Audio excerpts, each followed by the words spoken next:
Harold. How are you doing?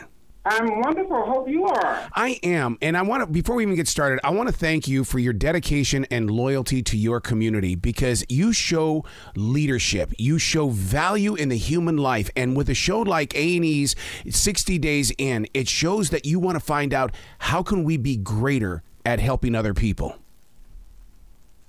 You're absolutely right. You absolutely got it.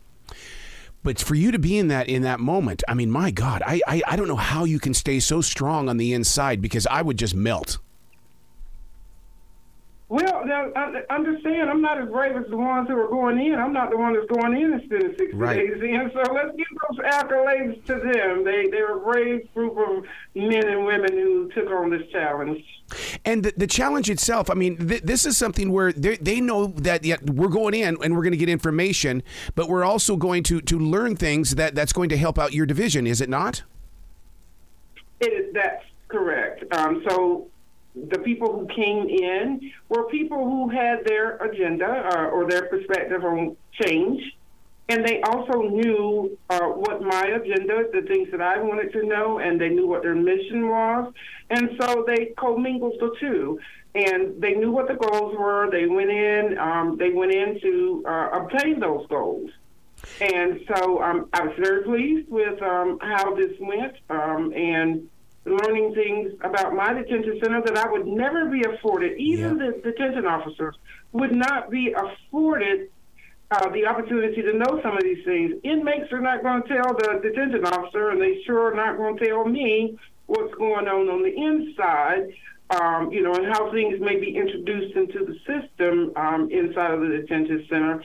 But what they do and will do, or what they will share, is with another inmate. And so that's the purpose of bringing people in who were pretending to be inmates so that we could get that information. It's almost like a mystery shopper, isn't it?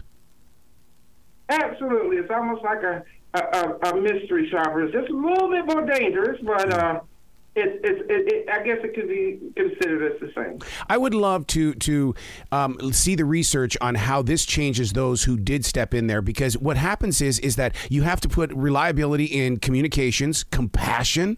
The art of listening has got to be a huge part of their toolbox.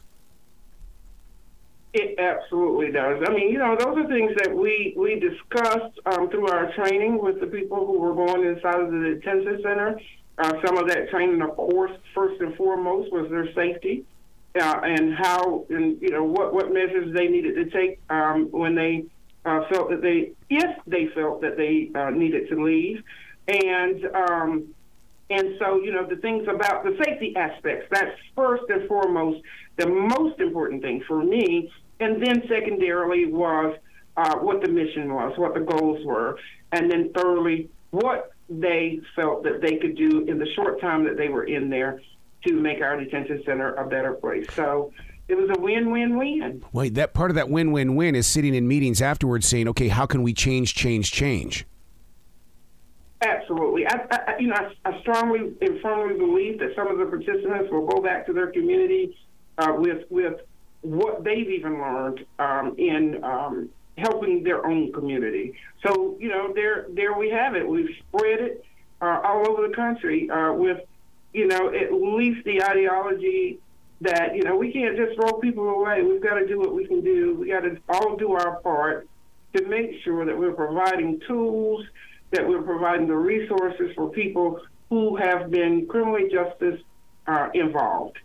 So, and that's my goal, is to give people those tools so that when they leave the detention center, they now have in their toolbox the resources that will help them to be better. They now have those connections to the community that can continue to provide resources to help pull them the rest of the way to a life of success. We cannot throw people away. We must remember that for the most part in our criminal justice system, it's typically the same people who come back and forth that causes recidivism.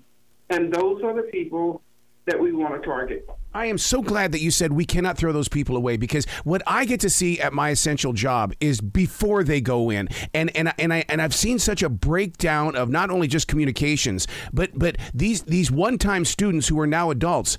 They don't know how to read. They're not doing good with the numbers either. And what's happening is there's a kid named Luke that he's now a person of homelessness, and it's like, I need to help this kid learn how to read so that he can be saved. I mean, there are things that we can learn from your show, right?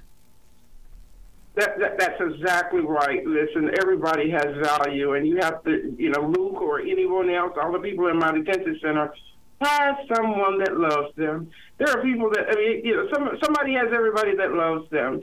And so they certainly don't think they're disposable, and I don't either. And, it's all about having a good community with people who are productive, and mistakes should not be the end all, because who among us have not made a mistake? Some people just didn't get caught, right? So certainly we have to make sure that we're providing the tools. Otherwise, people are going to leave out of detention center and go right back to what they were doing in the first place, because nobody has taken the time to give them hope and to tell them that they can be a successful and productive person in the community. Yeah, because Sheriff, you really do seem to be the type of person that will show somebody some new skills and when they go back out on the street. But the problem is, though, is that a lot of these businesses on this side of the cells, they're going, oh, no, you spent time. No, they need to break open and give people the opportunity to step back into the community. And so that's a part of what we do. We also, do reentry. And so we've connected with businesses here and identified those businesses here in the county that will employ people. We're making sure that they're getting their GEDs while they're inside of the detention center, so that that's not something that prohibits them from getting a job. And so we've connected with those businesses within our community who will take a chance, who will give people a second chance. So that's just another thing, a tool that, we use to make sure that we're helping people. It's not just in the jail. Jail is where we meet them. Where do you meet people who are most in need? Typically, it's in jail. Oh, my God. We certainly have to meet them where they're at. And that's where it begins. And then we also make sure that we are connecting them to those resources in this community that's sitting there, that they're hurting for people to work. Some of these businesses, some of these restaurants are hurting for people. And it's all about that communication, all about talking to people, all about making them understand this show may help that. This show may open up some doors if people are looking at that might say, you know what, I never looked at it in that way, as to why a person is incarcerated in the first place, what trauma has happened, those kind of things. And so it might change the minds. Oh, my God. It may open the doors. You opened up my eyes. This is where we meet them. And I never even put that together. And see, this is one of the reasons why I love talking to everybody involved with 60 Days In on A&E. I learn something every single time. Absolutely. Absolutely. And you know what? I really hope that happens from here, that what we're doing here in Little Pitt County will spread like wildfire. Listen, these programs that we have is intentional in the way that it is comprehensive, that it is addressing such things as trauma that sometimes breeds, particularly in women who are criminally justice involved tend to have some type of trauma, but all people can have trauma that leads them to a life of incarceration, and we want to address those issues. What else are they going to do? They're sitting in jail. Let's utilize that time. I love where your heart is. Oh, my God. Please come back to this show anytime in the future, Sheriff. The door is always going to be open for you. Thank you so much. I appreciate it. You be brilliant, okay? Thank you. You too.